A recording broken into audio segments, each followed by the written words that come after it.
de alteraciones orgánicas, pues se los cataloga como displasia funcional, que es el tema principal al que vamos a llevar ahora. Esta displasia funcional va asociada eh, a alteraciones biopsicosociales, es decir, es influenciado, ¿no? Es influenciado por alteraciones en el entorno familiar, hay antecedentes de abuso, agresiones verbales, físicas, etcétera. Esa displasia funcional se va a subclasificar en dos grupos, ¿no? El de distrés postprandial y el de síndrome de dolor abdominal. ¿No? Y hay un 40% que no son clasificables, o sea, que nunca se hallan en un solo grupo, pueden estar en los dos, porque se superponen los síntomas. ¿No? Los criterios de Roma 4, bueno, aquí les he puesto, no le he actualizado la Roma 3, pero no ha cambiado casi nada. ¿Ya? La característica es que los síntomas, para catalogarlos como funcional, tienen que tener un inicio por lo menos de hace 6 meses y que se hayan hecho más presentes o más frecuentes durante los últimos 3 meses antes de la consulta. Los síntomas de distrés postprandial se van a caracterizar por plenitud o pesadez, lo que le llamamos pesadez normalmente, ¿ya? Pesadez que provoca molestia tras una comida normal, ¿ya? Es decir, comemos un plato de sopa y ya se siente el paciente muy lleno, digamos, ¿no? Y o saciedad precoz que impide finalizar una comida normal. El paciente dice, 2, 3 cucharas como y ya no puedo comer más, ya me lleno, ¿me entienden? Una cosa es la pesadez y otra es la saciedad precoz. Deben ocurrir varias veces por semana, por lo menos unas 2 por semana. Puede ir asociado a hinchazón abdominal, ¿no? Náuseas, eructos excesivos, etcétera. El síndrome de dolor epigástrico se caracteriza por un dolor o sensación de quemazón localizado en el epigastro. No es retroesternal, es decir, no se relaciona con la pirosis. Es una intensidad, puede ser moderada, una vez a la semana. No es necesario que sea continuo, toditos los días, puede ser un día la semana, 2 días a la semana, etcétera, ¿no? No se irradia, no mejora con la eliminación de gases o heces fecales, lo que lo diferencia del colon irritable. El colon irritable, la característica es que el dolor mejora con la emisión de gases heces, ¿ya? Y no tiene criterios de otros trastornos funcionales. La displasia orgánica tiene muchas causas en diferentes órganos, ¿no? Estos obviamente son determinados a través de pruebas de gabinete, endoscopías, tomografía, ¿no? Muchas con análisis de sangre, etcétera. Pero estos solamente constituyen hasta un 30% de los pacientes que han sido estudiados por dispepsia, ¿no? Se han encontrado una causa orgánica, que estamos viendo aquí una, de las, una tabla de las tantas causas, ¿no? Como les decía, la gran mayoría, 70%, son funcionales. De 10 pacientes con dispepsia, 7 no tienen una alteración de esas que vamos a mencionar. La causa más frecuente de dispepsia orgánica es la úlcera péptica y seguida de la esofagitis, ¿no? Hay ciertas intolerancias a alimentos que también provocan dispepsia, ¿no? Y que pueden estar encasillados dentro de la dispepsia orgánica, ¿no? O a veces no preguntamos si consumen estos tipos de alimentos y y los catalogamos fácilmente como dispepsia funcional, ¿no?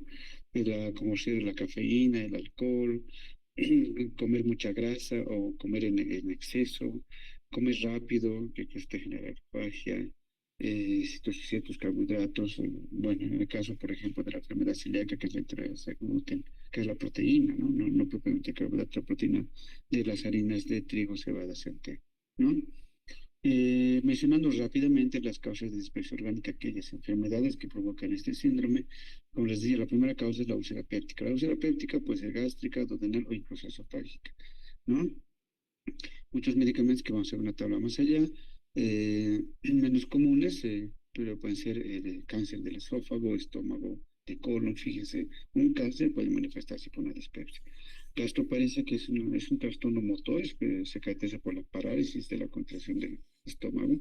Generalmente ocurre en diabéticos, aquellos pacientes que han sido operados de estómago y le han hecho una vagotomía, de causa metabólica como la diabetes, también el hipotiroidismo, ciertos fármacos, pseudoobstrucciones intestinales, problemas intestinales como oclusiones parciales, eh, estados de mala absorción, déficit de disacaridas, es el más famoso, es la intolerancia a la lactosa, ¿no? Por déficit de la lactasa, ¿no? Enteropatía sensible al gluten, la enfermedad celíaca y mucho, un espectro grande de lo que es la intolerancia, la enteropatía sensible al gluten.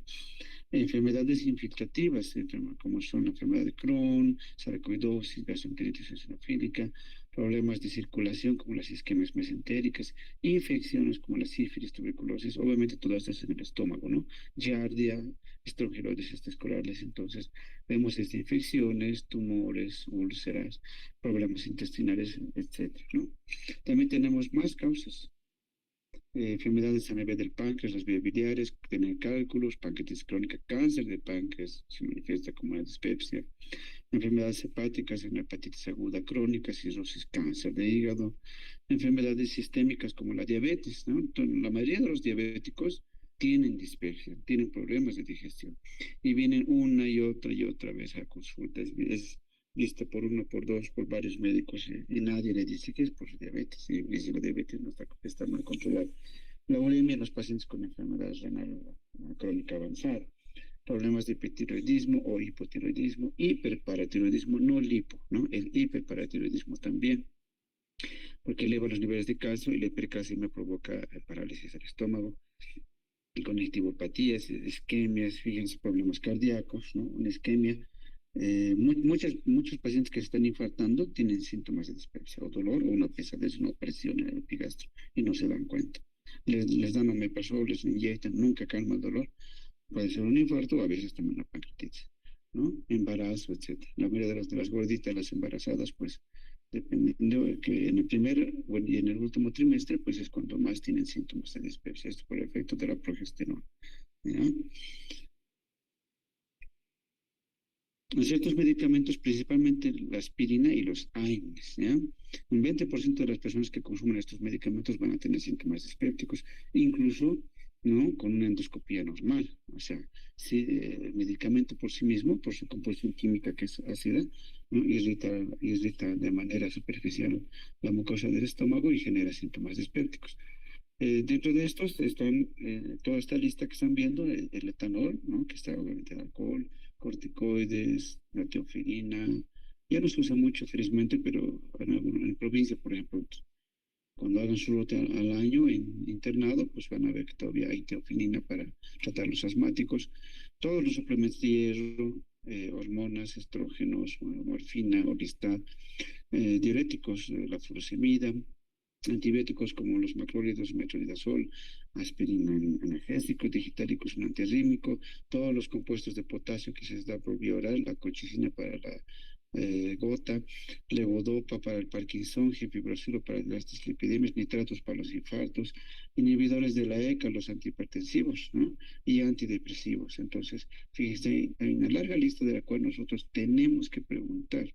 ¿Ya? Rara vez no sean ingenuos con que el paciente te va a decir, sí, doctor, doctora, yo bebo cada semana. Hay algunos que otros sinceros, sí, pero la mayoría oculta información, ¿no? O como ocurre normalmente en las personas de la tercera edad, se olvidan, ¿no? Que están tomando medicamentos, que son hipertensos, no te dicen que están tomando, etcétera, etcétera. La úlcera péptica, como les decía, la causa más frecuente, una úlcera es una pérdida de sustancia, ¿no? O pérdida de tejido, ¿ya? En este caso, péptica, porque esta pérdida de sustancia o solución de continuidad ocurre en el esófago inferior, todo el estómago y de lo que son los lugares que están expuestos al efecto del ácido clorhídrico y la pepsina, ¿ya? Es más frecuente de los 40 años para arriba, mucho más si el paciente es consumidor de analgésicos y tiene infección por Helicobacter pylori no detecta. Se dice que es más frecuente en el varón, ¿no? Por su conducta, porque el varón ¿no? Supuestamente vive más, fuma más, pero hoy en día, ¿no? En base a desde que la mujer tiene más participación en la sociedad, no solamente a nivel laboral, etcétera, social, pues la ingesta de alcohol se ha incrementado incluso mucho más que los varones en el sexo femenino, ¿no? Eh, Muchos pacientes tienen síntomas asociados de enfermedad por reflujo gastroesofágico, es decir, pueden sentir ardor retroesternal, que es la pirosis, o regurgitación, ¿no? Eh, Lo manifiestan con boca amarga, etcétera, por ejemplo, ¿no? Esta diapositiva es muy importante, ¿no? No solamente ahora porque está en la universidad y tiene que aprender o preparar el examen, etcétera, etcétera, ¿no? En todos los capítulos de medicina, ¿no? En todas las áreas que están viendo, están rotando ustedes, siempre hay signos de alarma. Y el buscar de manera intencionada un signo de alarma nos va a orientar a que el paciente, ¿no? Va a tener, puede tener alguna enfermedad grave o importante, ¿ya? La ausencia de un signo de alarma tampoco descarta que puede tener el paciente, ¿no? Pero un signo de alarma positivo ya nos orienta que el paciente puede tener esto que estamos viendo, cáncer, por ejemplo, ¿no? ¿Ya? Pero generalmente los signos de alarma pues aparecen en los casos avanzados. En un cáncer inicial muchas veces no aparecen signos de alarma, pero sí puede tener dispepsia, por ejemplo, ¿no? Signos de alarma en la dispepsia son pérdida de peso significativa no intencionada, es decir, el paciente no está yendo al gimnasio, no está haciendo dieta, ¿ya? No está en huelga de hambre, yo qué sé, ¿no? No vomita si es una chica. Entonces, el paciente o la paciente está comiendo de manera normal, pero pese a eso ha notado que ha empezado a perder peso. Generalmente se dice, ¿no? Más del 10, más del 20% del peso total, ¿no? En unos 2 o 6 meses. ¿No? Hay pacientes que vienen, dicen que han perdido 10 kilos en 2 meses, entonces es un signo de alarma. Vómitos recurrentes, ¿no? Les dan pastillas y tal vez y nunca paran los vómitos, es un signo de alarma. Puede haber un cuadro obstructivo, un síndrome pilórico, por un cáncer, una úlcera, yo qué sé. Disfagia progresiva. La disfagia es la dificultad para la deglución, ¿no ve? Progresiva, ¿qué quiere decir? Primero sólidos, luego líquidos. Hay otro tipo de disfagia, la paradójica se llama, que es más propia de los trastornos motores, de la calasia, por ejemplo. Pero la disfagia progresiva nos habla, muy probablemente, puede ser un tumor, una úlcera, una estenosis esofágica. Signos de sangrado digestivo, o sea, no es normal que un paciente venga vomitando sangre o defecando sangre, ¿no ve? Sangre digerida, que son las melenas, o que tenga una anemia de causa no justificada. Las mujercitas siempre preguntan cómo es su periodo, cuántos días le dura, si es muy intenso, a veces es la única causa en las mujercitas. Un dolor abdominal continuo y de intensidad importante que no cede. Ya ha ido a emergencia, la han pinchado 2 veces, no calma, le han puesto suero, no le calma. O le calma un ratito y ni bien termina el suero, le está volviendo a doler. Entonces es un signo de alarma. Presencia en el examen físico de una masa palpable, ganglios, visceromegalias como el hígado, un vaso palpable, yo qué sé. Ictericia no es normal que alguien tenga ictericia, ¿no? Pues una enfermedad hepática, obviamente, también una enfermedad tumoral. Más si la ictericia se asocia con ausencia de dolor abdominal, ¿no? Más sugiere una ictericia maligna. Ascitis, la distensión abdominal por la acumulación de líquido y incluso antecedentes familiares de cáncer gástrico, familiares de primer grado, pero no me interesa la abuelita, la bisabuela familias de primer grado, papás, hermanos, tal vez hasta los tíos, digamos, ¿no? Es un signo de alarma, ¿ya?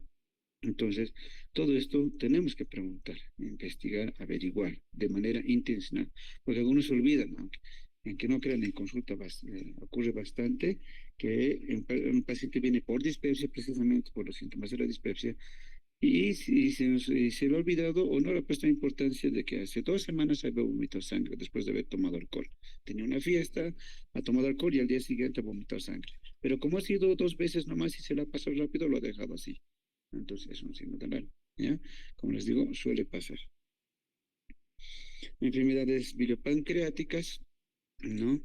Para tener en cuenta las características del dolor biliar y pancreático, ¿no ves? Son agudos, tienen patrón diferente, ambos se irradian en la espalda, o sea, se irradian. Acuérdense, el dolor de la dispepsia no se irradia, solo se queda en el epigastrio. En cambio, estos dolores se irradian en la espalda, al hombro, ¿no ves? Al hombro derecho, a la escápula derecha. eh, Van asociados a vómitos, el vómito calma el dolor del cólico biliar, el vómito no calma el dolor de la pancreatitis, ¿no? Entonces puede ser ambas, no solamente la pancreatitis aguda, también la pancreatitis crónica y los tumores de páncreas, pues tiene esa característica de irradiación en cinturón hacia la espalda o en el caso biliar, ¿no? Al hombro o omoplato derecho.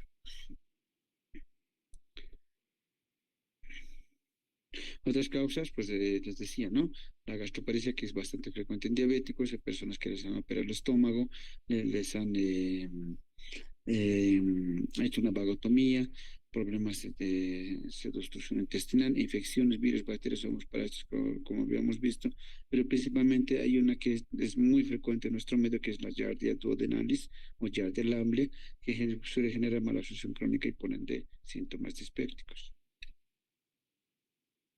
Estamos mencionando todo lo que hemos visto en los códices anteriores, no solamente ilustraciones, enfermedades de la tiroides, en este caso un BOS estamos viendo, ¿no? ¿Ya? O una tiroiditis también puede ser, ¿no? Hiperparatiroidismo, enfermedad de Addison, para recordarles nomás, que se caracteriza por la hiperpigmentación de mucosas, pliegues de las manos, los codos, ¿ya? Bueno, y vamos al tema de displasia funcional. Todo esto que hemos hablado de estas causas orgánicas, pues, ¿no? Son detectables mediante pruebas de ecografía, endoscopía, examen de heces fecales, son pruebas de glicemia, pruebas de hormonas, etcétera, ¿no? Pero claro, obviamente, la intención es la pesquisa, antes de decir, perdón, que un paciente puede estar catalogado por una displasia funcional, ¿no? Tenemos que descartar signos de alarma. Tenemos que hacer unas pruebas básicas que vamos a explicar más adelante, pues, y posteriormente ver si cumple los criterios de Roma que ya hemos mencionado, ¿no? Ahora, ciertas personas no tienen un tumor, no son diabéticos, no tienen problemas de tiroides, no toman analgésicos ni ningún otro medicamento, yo qué sé, no beben alcohol, porque les da dispepsia, ¿no? Entonces hay muchas causas, no es una sola, son muchas las teorías, ¿no? Algunas siempre muy comprobadas porque se han estudiado bastante, otras todavía teorías, como dice, teorías, ¿no? Que en unos sí se han encontrado, en otros que sí tenían lo mismo, pero no les afectaba, etcétera. Bueno, pero vamos a mencionar todas las que se describen, como son en primera instancia las alteraciones motoras, ¿no? Las más frecuentes son dos, ¿no? Son o el estómago se vacía muy lento, un retardo del vaciamiento, que ocurre hasta un 60% de los casos, o el estómago se les vacía muy rápido, ¿no? O sea, ¿ya? O sea, hay una dismotilidad, una alteración en la motilidad o contracción, como quieran, de la cámara gástrica principalmente. No solamente la cámara gástrica, también se ha visto en el nivel del duodeno y ayuno proximal, ¿no? Entonces, el retardo del vaciamiento o vaciamiento excesivamente rápido del estómago, ¿no? Entonces, ¿por qué ocurre esto?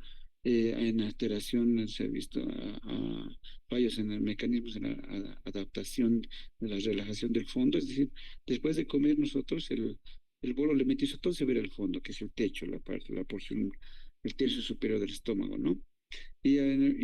Pues una alteración puede iniciar ahí, ¿no? Con un retardo o un vaciamiento gástrico excesivo. Eh, También, ¿por qué ocurren estos tantos motores? Se han visto que hay alteraciones a nivel de la unión mioeléctrica, ¿no? Eh, Se registra la mayor parte de los casos, ¿no? Hipomotilidad antral.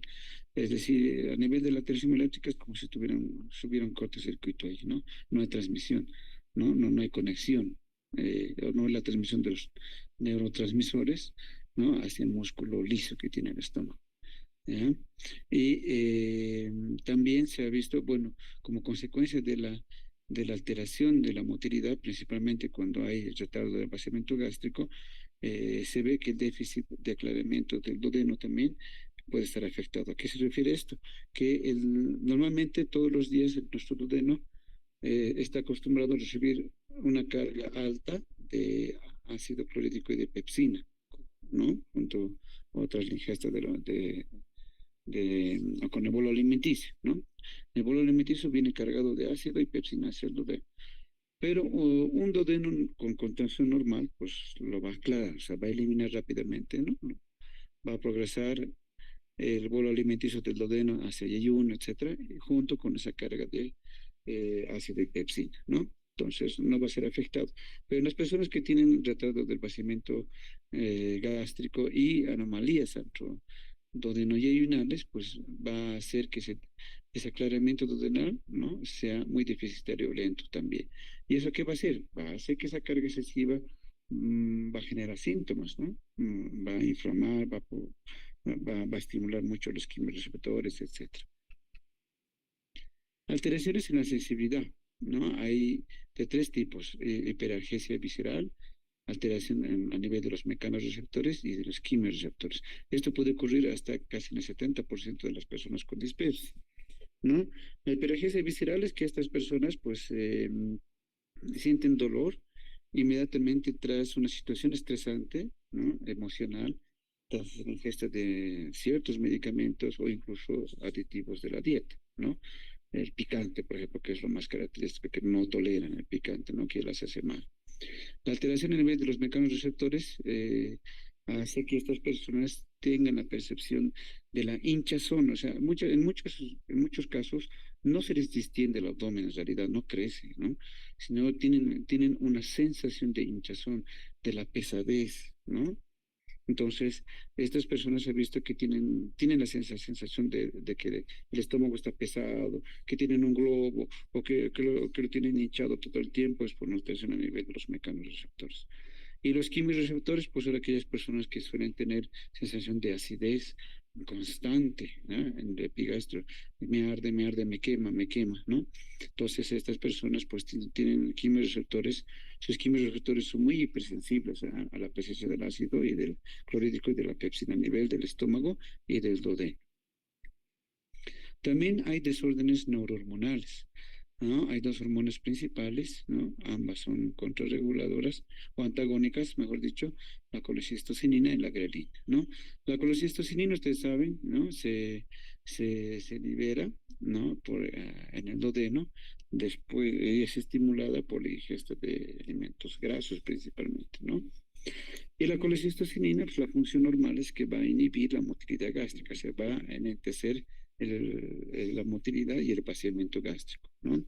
Eso va a favorecer a que la digestión de las grasas pues sea adecuada, porque las grasas tardan hasta 8 horas en digerirse en el estómago, ¿no? Entonces, la colecistocinina cumple su función normal. Ahora, la grelina, ¿no? La grelina está disminuida, se ha visto que está disminuida en algunos pacientes. La grelina tiene la característica de hacer lo contrario, ¿no? Contrarregular a la colecistocinina, estimula la motilidad gastroduodenal, o sea, favorece el vaciamiento gástrico, ¿no? Entonces, en algunas personas con dispepsia, pues se dan cuenta, muchos, otros no, de que tras consumir carne, por ejemplo, ¿no? Comer un huevito, una pasta, pues hace que se les hinche la barriga, tengan pesadez, o a veces les duele, yo qué sé, ¿no? ¿Por qué ocurren todos estos problemas, ¿no? Eh, los desórdenes neurohormonales, sensitivos, los motores, etcétera, ¿no?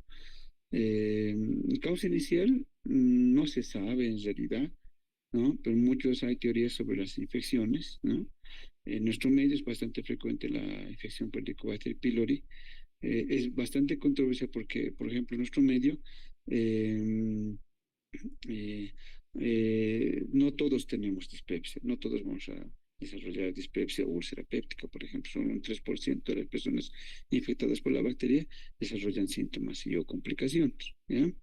También en varios estudios, pues se ha visto que los pacientes con dispepsia funcional tenían una mayor cantidad de infección, por ejemplo. Pero sí, lo que sí se ha visto es la relación de que al tratar la infección mejoraban los síntomas, ¿no? Y también se reducía el riesgo de padecer dispepsia funcional, ¿no? En aquellas personas que se hacía un diagnóstico y posterior tratamiento del Helicobacter pylori. O sea que es beneficioso hasta un 10% el diagnosticar y tratar el Helicobacter pylori en las personas con dispepsia funcional, ¿no? Después se dice que una infección por Helicobacter, perdón, por Salmonella, incluso un año antes de que el paciente haya empezado sus síntomas, ¿no? Se dice que se ha hecho un seguimiento incluso de un año en algunas personas, ¿no? Que han tenido infección antecedente por Salmonella y que incluso se elevaba el riesgo hasta 5 veces de padecer dispersia funcional después de una infección por Salmonella, ¿no? Las personas infestadas por Yarden-Lambla, ya hemos visto que la Yarden-Lambla por sí misma, ¿no? Provoca, uno, mala absorción y también se ha visto que estimula la liberación de colecistocinina. Como se aloja a nivel del duodeno, la Yardia, por eso su otro nombre es Yardia duodenalis, ¿no? Genera inflamación y es como si la persona la estimula, ¿no? Como si la persona estuviera comiendo grasa todo el tiempo y eso hace que libere colecistocinina todo el tiempo, ¿no? Y eso usted ya sabe, ¿no? La colecistocinina retarda el vaciamiento gástrico. ¿Ya? Otra teoría que todavía que está más en boga, está cobrando más fuerza hoy en día, es la migración y persistencia de infiltrados inflamatorios a nivel gástrico y duodenal principalmente. La presencia de linfocitos, monocitos, ¿no? A nivel de la mucosa duodenal, ¿no? Pero estas personas pues no tienen diarrea, nada, ¿no? Pero sí se vio que tienen ¿no? Una cantidad elevada de leucocitos en la mucosa, tanto gástrica, pero principalmente duodenal. Se ha visto que esta migración y persistencia de células inflamatorias en esos lugares promueve el retraso del vaciamiento gástrico y puede generar dolor y ardor también, ¿no? Y despertar hipersensibilidad. Otra teoría, bueno, otra alteración que se ha encontrado es la presencia o la asociación con fenómenos alérgicos, ¿no? Principalmente el subtipo de síndrome de distrés postprandial. Se ha visto en las biopsias de duodeno de estas personas que han infiltrado de todas las capas por eosinófilos, ¿no? ¿Ya? Entonces, el mecanismo por el cual generan los síntomas, obviamente, como los eosinófilos ustedes saben, están presentes en reacciones de hipersensibilidad o alergias, ¿no? Y generalmente la característica es que los síntomas de estas personas pues es desencadenado por ciertos aditivos o cierto tipo de alimentos en la dieta, por ejemplo, las proteínas generalmente, ¿no? Las carnes, la leche, comen eso y inmediatamente se ponen mal, se les hincha la panza, se ponen pesados, etcétera, ¿no? O les arde, les duele. Pero como es más que todo la sensación de pesadez, ¿no? El síndrome de distrés postprandial. Eh, Como les decía al principio, pues 70% de las personas con dispepsia son de tipo funcional, ¿no? Puede tener una alteración motora, sensitiva, una inflamatoria, puede tener eosinófilos, etcétera. Pero, o sea, cada una de esas teorías por sí sola no justifica los síntomas, ¿no? Puede tener una o dos, puede tener alteración motora sensitiva, una infiltración inflamatoria, o puede tener una infiltración eosinofílica, etcétera, ¿no? Pero mucho va de la mano, ¿no? Estas alteraciones, los factores psicosociales. Es más frecuente en las personas con depresión, ¿no? En donde los síntomas son más graves, versus a las personas sanas, que emocionalmente, digamos, están sanas, entre comillas, ¿no? ¿Ya? El tener un trastorno psicosocial no solamente tiene que ser una enfermedad como la depresión, hoy en día es de la simple ansiedad, ¿no? Eh, la simple ansiedad o el estrés que le llamamos, o el estrés es bueno, o sea, en general el estrés es un mecanismo de defensa que, bueno, lo tenemos desarrollado eh, desde nuestros ancestros, que nos prepara para la lucha, ¿no?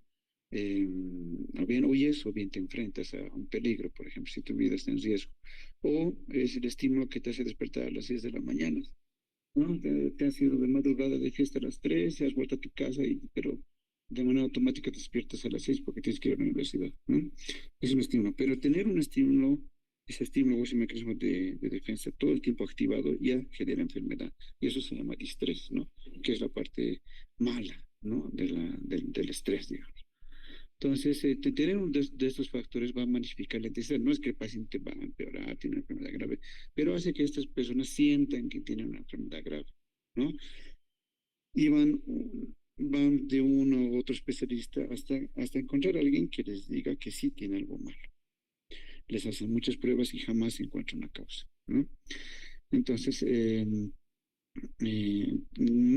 muchas veces se requiere un tratamiento por un psicólogo o incluso un psiquiatra, dependiendo de la intensidad de la psicopatología que tenga el paciente, ¿no? ¿No? Se ha visto también que la gravedad de los síntomas se asocia a la magnitud de los trastornos psicosociales, ¿no? Entonces, pero más que todo porque se relaciona porque incrementa, ¿no? La sensación. ¿Ya? No es que el paciente porque sea depresivo, ya que sea un bipolar, va a tener una causa orgánica, digamos, ¿no? O algo grave que le genera la dispersión, no, ¿no? Magnifica la intensidad de los síntomas, ¿ya? El síndrome de estrés postprandial principalmente se asocia más a trastornos psiquiátricos. Como les decía, puede haber sobreposición de ambos subsíndromes, del dolor y del estrés postprandial, ¿no? Es bien difícil esta parte, pero van a ver sus rotes en emergencias, en consulta, yo qué sé. Eh, Siempre hay que ir cuando hay la presencia de estos síntomas de dispepsia. Primero, como les decía, buscar signos de alarma. Si no hay signos de alarma, entonces ir a ver los criterios de Roma y de manera intencional en el interrogatorio, pues buscar eventos estresantes. Muchos lo niegan, principalmente varones. Las mujeres son más abiertas, ¿no? Con sus sentimientos, sus experiencias, y en la consulta casi siempre van más las mujeres que los varones. Los varones cuando estamos muriendo recién vamos a consulta, ¿no? Entonces, búsqueda intencional de eventos estresantes puede ser simplemente que en el trabajo se está peleando con alguien, bueno, problemas intrafamiliares con la pareja, un hijo rebelde, yo qué sé, ¿no? Problemas de alcoholismo de la pareja o del mismo, etcétera. Abuso físico, lamentablemente, sí hay mucho antecedente, principalmente en el sexo femenino, claro, los varoncitos también los abusan a veces, abuso físico sexual, ¿no? O porque tenían un padre o una madre muy renegón, ¿no? Y los pegaba muy seguido. Causas genéticas, aquí vemos una larga lista de polimorfismos genéticos que se asocian, pero no son la mayoría, ¿no? Sí se ha visto que hay agregación familiar, o sea, tenía desde la abuela, mi mamá, ahora yo, bueno, ¿no? No se conoce la vía por la cual generan los síntomas que generan alteración motora, sensitiva, etcétera, ¿no? No hay una relación todavía bien establecida, ¿ya? Pero bueno, en esta parte del mundo, por ejemplo, Latinoamérica, está más relacionada a la dispersión a la presencia del Helicobacter pylori, ¿no? Bueno, la orgánica principalmente. Eh, Diagnósticos diferenciales, bueno, un dolor abdominal, ¿no? En el nivel del centro que no se irradia, puede ser urente, ¿no? Puede estar asociado a saciedad precoz, que hemos dicho, ¿no? Que el paciente se llena con una ingesta de comida normal, dice el texto, pero estos pacientes con 3, 4 cucharas ya se llenan. Plenitud postprandial o pesadez después de haber comido una ingesta de comida normal. Es normal, entre comillas, valga la redundancia, que nosotros tengamos los que no tenemos dispepsia, digamos, que tengamos pesadez después de haber comido 3, 4 platos, ¿no ven? Un super fricasé, un super chicharrón es normal. Pero en estas personas comen un platito de sopa, listo, ya están con pesadez. Náuseas, eructos, hinchazón, etcétera. Puede ir asociados o no con pirosis, como les decía, a veces la dispepsia con alergia se asocia. Sí se puede clasificar porque el tratamiento también va a depender de qué síntoma predomina, o el dolor, o los síntomas de distrés correspondiente a la saciedad, la plenitud, etcétera. ¿Ya? Puede ir asociado a otros trastornos funcionales, tanto digestivos como el síndrome de intestino irritable, ¿no? Puede que es otro trastorno el cual se caracteriza por dolor abdominal y el dolor abdominal mejora siempre con la evacuación de intestino, incluso con solo eliminar gasecitos el dolor se mejora o desaparece, ¿no? Y otros trastornos funcionales extradigestivos como la migraña, la fibromialgia, las personas que les duele todo el cuerpo en todo lado, polaquiura, la dismenorrea, ¿no? Las chicas saben de eso, ¿no? La menstruación dolorosa, la dispauremia, que es dolor durante las relaciones sexuales, ¿no? Si realmente hay un antecedente de abuso sexual, ¿no? En aquellas personas que les duele tener relaciones sexuales, ¿no? Entonces, todo eso también forma parte de trastornos funcionales. Les vuelvo a repetir, la gran mayoría de las personas con dispepsia son de tipo funcional, o sea que no tienen una causa orgánica, endocrinológica, medicamentos, etcétera, ¿no? No se olviden siempre revisar al paciente en general, ustedes que son médicos en generales, ¿no? Inexpertos todavía, tienen que con mayor detalle revisarlo y preguntar, escudriñar en los antecedentes del paciente para llegar a más que todo, que es lo que queremos, que investigar que si el paciente tiene o no una enfermedad grave. Y eso lo hacemos preguntando signos de alarma, ¿no? Si están en endocrino, hay signos de alarma de endocrino, tanto de diabetes, hipertiroidismo, ya que sé. Están en cardio, hay signos de alarma en cardio. Están en nefro, hay signos de alarma en nefro, etcétera, ¿no? Entonces, se mostró una tablita de signos de alarma en gastro, ¿no? Relacionado con este tema principalmente, ¿ya? En, en la endoscopia digestiva alta, obviamente, es uno de los métodos obviamente, que nos va a brindar más detalles si el paciente tiene una enfermedad orgánica grave, principalmente benigna como una úlcera y grave como un cáncer, por ejemplo, ¿no? Una tomografía, etcétera. Pero realizar a todo el mundo que tiene dispepsia, que son muchas personas, no es costo efectivo, ¿no? Porque muchos no tienen signos de alarma, entonces no justificaría, digamos, ¿no? Pero algunas veces es necesario hacer para bajar la ansiedad del paciente, ¿ya? Volvemos a repetir la tablita de los signos de alarma, ¿ya? Eh, bueno, va a depender, aparte de los signos de alarma, también la edad. Todas las personas arriba de 55 años hay que hacer una endoscopia, aunque tengan o no tengan signos de alarma. Ahora, si tenemos una persona joven de 18 años que ha vomitado sangre, ¿no? Porque se ha graduado del colegio y se da farra con sus cuates, ya es mayor de edad, bueno, pues al día siguiente viene a emergencia vomitando sangre, obviamente que hay que hacer una endoscopia, ¿no? Aunque sea joven, ¿ya? Eh, pero es obligatorio pedir ya endoscopía a las personas mayores de 55, porque es la edad en la cual es cuando es más frecuente la úlcera péptica, empiezan a aparecer lesiones perineoplásticas o tumores o cáncer, ¿no? Entonces, eso. ¿Ya? Síntomas y signos de alarma positivos, endoscopía, sea la edad que tenga el paciente, ¿no? Con signos de alarma, ¿ya? Bueno, se habla mucho de la enfermedad celíaca hoy en día porque eh, se está generando mucha intolerancia, ¿no? A la masa proveniente del trigo, cebada, centeno, ¿no? Por eso que hoy en día han de escuchar que está de moda mucho la ingestión de la masa madre, etcétera, ¿no? Que tiene una propiedad de que es más fácil de digerir y no es tan difícil, no es tan dura para el intestino como es el gluten, ¿no? La proteína de, de esos alimentos, ¿no? Como el trigo, cebada, centeno, que la ingestión de estas pues generan pues síntomas dispépticos, dolor, distensión, todo lo que hemos mencionado, ¿no? Y en los casos más clásicos o en las edades más precoces como los niños, pues se asocia a diarrea, mala absortiva, porque sus diarreas son grasosas, malolientes, el niño no crece, alteración del crecimiento, del desarrollo biológico, ¿no? Y en algunos casos también el desarrollo intelectual, ¿ya? Pero esos son los casos más graves, digamos, ¿no? Pero en general eh, hay que intentar hallar también en la anamnesis la relación de la ingesta con productos de gluten, es decir, pastas, todo lo que se hace con harina de trigo, ¿no? Pastas, pan, masas, tortas, galletas, que algunas veces es el desencadenante, el único desencadenante de sus síntomas, ¿no? Eh, Les decía, ¿no? Investigar alteraciones psicosociales, estas pueden comenzar o agravar, ¿no? Los síntomas, uso de la lista de medicamentos que hemos mencionado, principalmente los analgésicos, ¿no? Alguna comorbilidad, es diabético, hipotiroidea, como les digo, los viejitos se olvidan de las pastillas, se olvidan decir que son diabéticos, se olvidan decir que tienen problemas de tiroides, revisar bien al paciente, ¿no? Buscar intencionalmente ganglios, visceromegalias, etcétera, ¿no?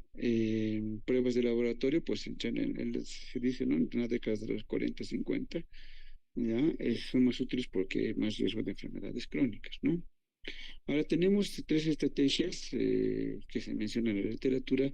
La más factible para nuestro medio es el test and treat, diagnóstico y tratamiento, ¿ya? Tenemos en primera instancia diagnosticar por pruebas no invasivas el Helicobacter pylori, ¿ya? Las pruebas no invasivas son la test del aliento con urea marcado con carbonato 13, pruebas de sangre como la serología, hemoglobina G, hemoglobina A, G y M, las que nos interesa es la M, la A, que quiere decir que el paciente tiene la infección actual, o determinación de antígeno en las heces, ¿no? Antígeno del Helicobacter pylori en heces. Entonces, se ha visto que en áreas donde hay alta prevalencia, como es en nuestro país, se puede hacer una prueba no invasiva, solicitar al paciente un síntoma con dispepsias, ¿no? Una prueba no invasiva para detectar el Helicobacter pylori. Si sale positiva, el plan es tratar. Y se ha visto que es más costo efectivo, o sea, que es mejor tratar, y como habíamos mencionado también hace rato, mejoran los síntomas de la dispepsia en un paciente con dispepsia funcional después de haber tratado, ¿no? Hasta en un 10%.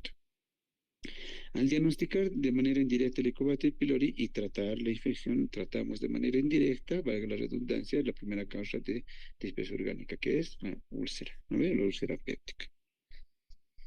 Otras estrategias, pero que estas se las menciona, ¿no?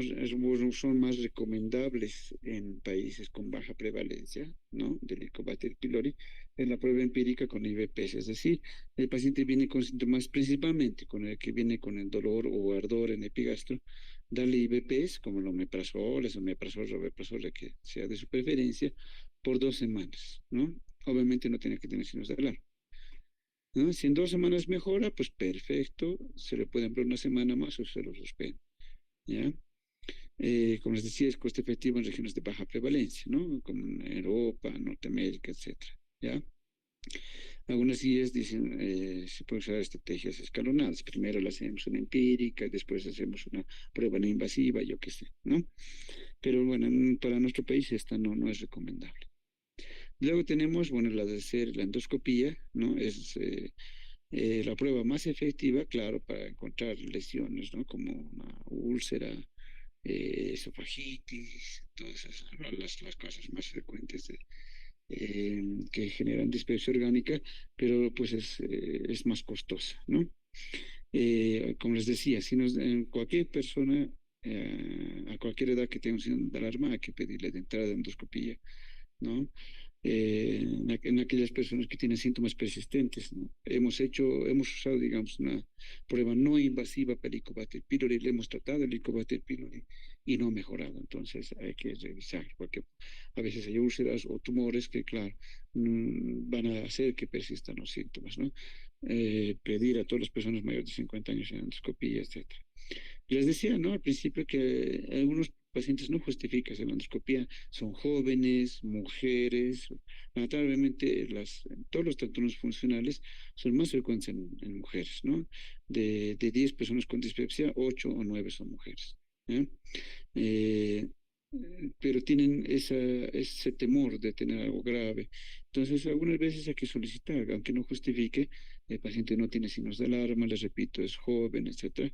Entonces, sirve también para reducir la ansiedad del paciente, ¿no? O sea, es una endoscopía sale normal o una simple gastritis, y bueno, eso, para la tranquilidad del paciente, decirle que no tiene nada, un tumor o úlceras, por ejemplo, ¿no? Para decirles que no hay nada más, ¿ya? El tratamiento de la displasia funcional, pues como no tiene una causa, ¿no? Una única causa, han visto tener muchas teorías y demás, eh, hay que en primera instancia explicar al paciente, ¿no? Que es una enfermedad crónica, que puede durar meses, ¿no? Que puede estar relacionada con situaciones estresantes, ciertos alimentos, algunos medicamentos, yo qué sé, ¿no? Que explica la naturaleza de esa enfermedad, que es benigna, o sea, no hay enfermedad grave crónica, como un cáncer, por ejemplo, un cáncer no te va a durar años, ¿no? Entonces, que sea crónico ya es algo bueno, ya nos habla de que es una enfermedad benigna, ¿no? Y explicarle ciertas medidas, entre comillas, higiénico, más que todo dietéticas, relacionado a que bajar la ingesta de alcohol, dejar de fumar, comer más equilibrado, más sano, verduras, etcétera, ¿no? Comer menos pan blanco, por ejemplo. Hacer una prueba no invasiva y si sale positiva, pues para el combate pilar hacer tratar, ¿no? Tratar, y como hemos dicho, ¿no? Ah, hay un beneficio de un 10% en una mejoría de los síntomas. Ahora, para el tratamiento generalmente es sintomático. Después de recomendarle, ¿no? Las medidas higiénico-dietéticas, pues no hay un tratamiento estándar porque como he visto los síntomas son muy variados, ¿no? No, por eso, por ende, no hay un fármaco específico y pues el tratamiento es en base a qué síntoma predomina, ¿no? Como por ejemplo los antisecretores. Y son más útiles en las personas que refieren dolor o ardor en el epigastro y que tienen síntomas de enfermedad por reflujo, pirosis, etcétera. Los IVPs y los bloqueantes H2, bloqueantes H2, ranitidina, cimetidina, IVPs, omeprazol, pantoprazol, etcétera. Son mucho mejores para controlar el dolor los IVPs. ¿Eh? Hoy tienen mayor potencia antisecretora y se requiere generalmente una sobredosis, ¿no? Dependiendo del caso, hay algunos que se le puede dar hasta 2 veces al día. Los procinéticos, teóricamente, estos van a favorecer el vaciamiento gástrico y la motilidad, van a mejorar la motilidad del intestino. Es útil en las personas que tienen síntomas de distrés postprandial, saciedad precoz, plenitud postprandial, hinchazón eructos, etcétera, ¿no? Tenemos a la cisaprida, metoclopramida, levosulfirida, domperidona. Esta última es mucho mejor porque no penetra en la barrera hematocefálica. Ya no penetra en la barrera hematocefálica, no provoca sueño, ¿no? Se toma antes de las comidas. Dependiendo del caso, como les decía, muchas veces hay asociación de trastorno de alguna psicopatía, ¿no? O una enfermedad psiquiátrica. Entonces, algunas veces dar antidepresivos mejora los síntomas, ¿no? No en todos, pero si es bien obvia la alteración, ¿no? Psicosocial que él o la paciente puede tener, pues lo más recomendable es, aparte de darle los otros medicamentos, darle omeprazol, darle domperidona, yo qué sé, también antidepresivos como la triptilina, ¿no? No se conoce por qué mejora el dolor, pero claro, hay una vía de conexión cerebro-intestino que la regula, modula esa parte, ¿no? Esa interacción que hay entre cerebro e intestino, entre los dos cerebros que tenemos en nuestro cuerpo, pues sí puede modular de una u otra forma la percepción del dolor o la sensibilidad. Bueno, hasta ahí está el tema de hoy. Si alguien tiene alguna pregunta, alguna duda.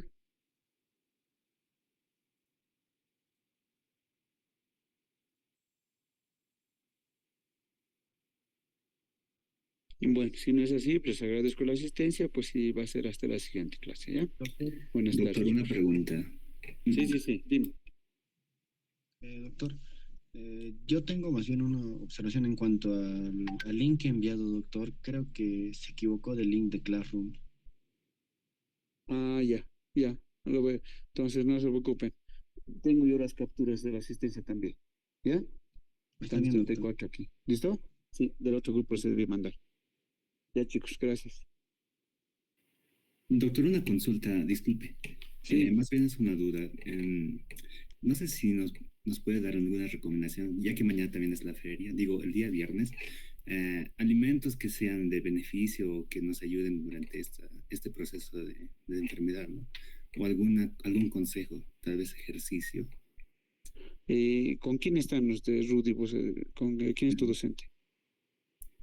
Es el doctor Escobar. Ah, ya.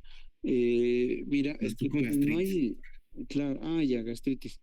Mm, en sí, mm, se han hecho muchos estudios, ¿no? De la influencia de la dieta en los síntomas digestivos, en enfermedades, y no hay información muy relevante, ¿no? Pero lo que generalmente, al menos yo no doy dieta salvo contadas excepciones, por ejemplo, en la enfermedad celíaca, en la que acabamos de hablar, que es la intolerancia, es una enfermedad autoinmune, la definición es una enfermedad autoinmune en personas genéticamente susceptibles. Es que es lo que pasa, estas personas, como decía, no toleran el gluten, pastas, pan, todo lo que tiene harina de trigo, ¿no? Les hace mal, o les hace dar diarrea, les hincha la barriga, les hace doler, etcétera, etcétera. ¿No? Salvo en esas contadas excepciones, por ejemplo, ¿no? O un fenómeno alérgico, lo único que hay que decirles es que tiene que dejar de comer esos alimentos, ¿no? Después, por lo demás, se dice que los pacientes tienen que obviar ciertos condimentos como son los picantes, las frituras principalmente, todo lo que es frito en aceite, ¿no?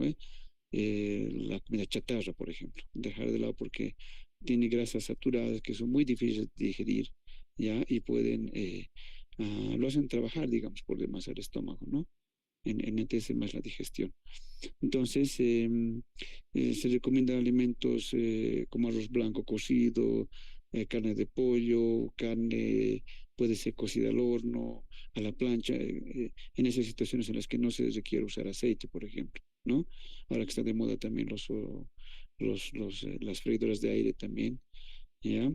Verduras cocidas mientras duren los síntomas, ¿no? Una vez que mejore, se les puede recomendar que vayan normalizando su dieta, pero lo más equilibrada posible, ¿no? Sin exagerar en pan, sin exagerar en carbohidratos o grasas o picantes, y obviamente alcohol, cigarro, una abstinencia de lo preferible total, ¿no? Eso es en general, a grosso modo. ¿Quieres más información? Busca, hay artículos, pero como les digo, orientativos nomás, ¿no? No hay una receta única, como les decía, salvo contadas excepciones, ¿no? De que la dieta sí o sí tendría que direccionarse a todas las personas enfermas. Al menos yo no recomiendo dietas estrictas porque los pacientes se estresan, ¿no? Hay en eventos sociales, su cumpleaños, la cumpleaños de mi mamá o mi cumpleaños, por ejemplo.